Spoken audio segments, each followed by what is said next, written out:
What's going on, guys, and welcome back to another video. I know it's been a long time since I posted one up, and this one is special. As you can see from the title of the video, we're going to be going a bit crazy on this one.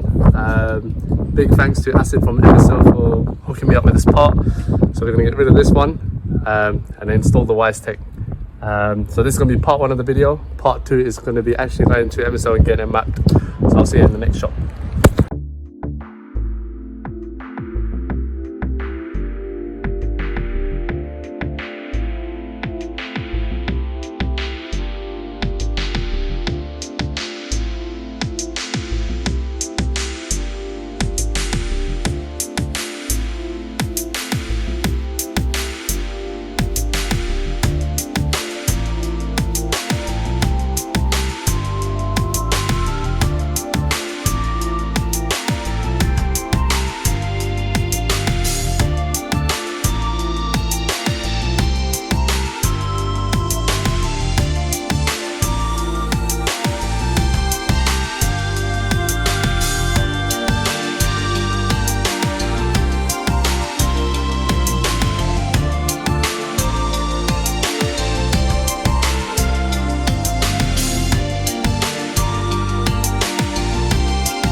So guys, this is how the bay is looking at the moment. Just cleaned up the ports, ready for the gaskets. So there we have it. There's the Weistec Supercharger ready to go on. There's the old one which weighed a ton. Weistec one's a bit lighter, so that's good.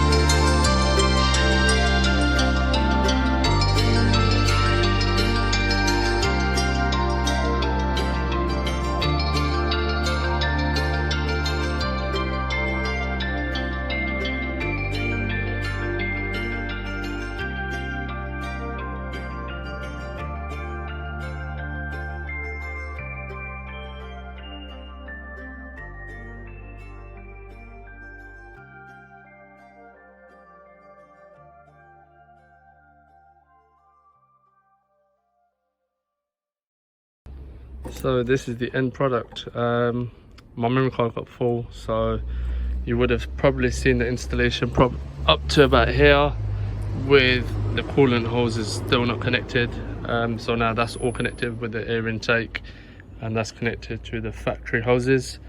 So I installed this about a couple of days before going to Germany, so it was a good test. Risky, but it was a good test, and I was getting a lot of heat soak because of where the air filter is. So what I'll need to do is relocate the coolant tank to probably about here. Also, I need to split cool the system, so the supercharger has its own circuit and the engine has its own coolant circuit, because at the moment it's combined, and I think that's also increasing my air intake temps. But yeah, got the supercharger tensioner on, the belt, everything else is done. I also did try a custom air intake. As you can see, the silicone hose is still here. What I had was the air intake here, so literally behind the grill, and then the silicone hose went all the way to the intake. The only issue with that was on wide open throttle, it wasn't sucking in the air quick enough. I think it's because of the bend around here, which was pretty tight. So I assume that's why Weistec have done a short run, so that it can suck in air quickly. So yeah, I will get that sorted out soon. So those are my two main things to do: the air intake there, the split cooling, and then we'll look at the killer chiller or intake chiller. So guys, I hope you all enjoyed this video. Make sure to subscribe, share and like, and I'll catch you on the next one. See ya.